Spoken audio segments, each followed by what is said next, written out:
හෙටින් ලබන්නා වූ 2026 නව වසර නිදුක් නිරෝගී සැප සම්පත් ලබා දෙන ප්‍රීතිමත්ම නව වසරක් වේවා. මේ ප්‍රාර්ථනාව සමගම අද මම ඔයාලත් එක්ක යන්නේ නේපාලයේ දුටුගැමුණු විශ්‍රාම ශාලාවට.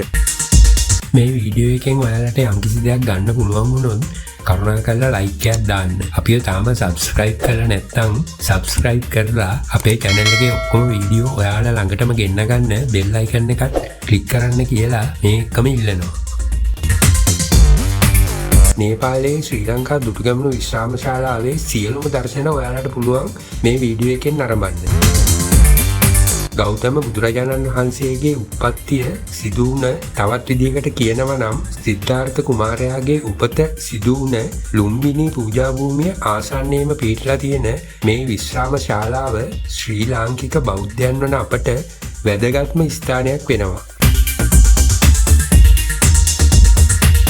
1992 දී ශ්‍රී ලංකාවේ රජය විසින් ඉදිකිරීම් ආරම්භ කරලා 2014 නොවැම්බර් මාසයේ 25 වෙනිදා විවෘත කරලා තියෙන මේ විශ්‍රාම ශාලාවට කාමර 31ක් ධර්ම සාකච්ඡා පවත්වන ශාලා 3ක් මුළුතැන්ගයක් වගේම සේවකයින් සඳහා කාමර වෙන වෙනම හදලා තියෙනවා. අදටත් පාලනය වෙන්නේ ශ්‍රී ලංකා බුද්ධ ශාසන අමාත්‍යාංශයෙන් කියලායි මට හොයාගන්න පුළුවන් වුණේ. අපි නවාතැන් ගත්ත කාමරය නම් වායු සමීකරණය කරලා තිබුණා. ඉතින් මේ ගැන කියන්න නම් වැඩි විස්තරයක් නැහැ. ඉතාමත්ම හොඳින් නඩත්තු කරලා තියෙන නවාතැන් ගන්න සුදුසුම ස්ථානයක් කියලා තමයි අවසාන වශයෙන් කියන්න වෙන්නේ. පිටරටක තියෙන මේ වගේ පොදු ස්ථානයකට ගියාම හැසිරෙන්න ඕන විදිහක් තියෙනවනේ.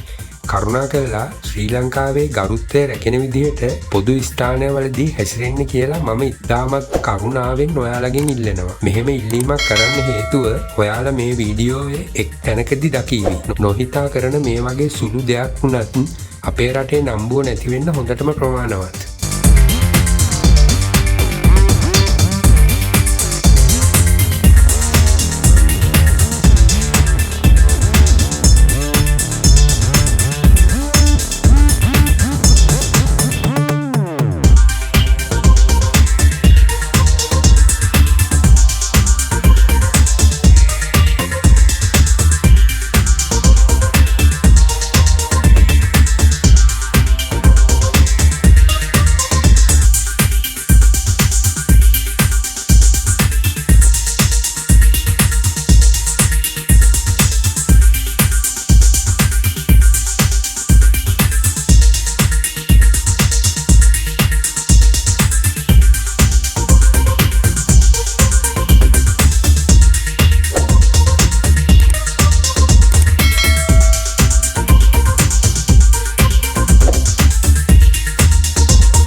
අද අපේ චාරිකාවේ 9 වෙනි දවසේ හවස් වරුව කුෂිනගර වල ඉඳන් සොනෝලි බෙලහියා බෝඩර් ගේට් එක හරහා අපි නේපාලයට ඇතුල් වුණා. ඔයාලා ඒ වීඩියෝව නරඹන්න ඇති කියලා මම හිතනවා.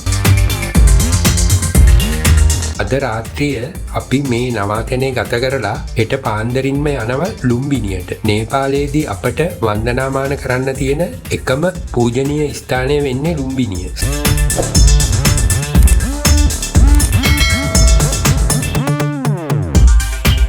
සිද්ධාර්ථ කුමාරයාගේ උප්පත්ති කතාවත් අරගෙන මම එන්නම් ඊළඟ කොටසින්. එතකන් ඔයාලට සුබම සුබ නව වසරක් වේවා කියලා එක සිතින් ප්‍රාර්ථනා කරනවා.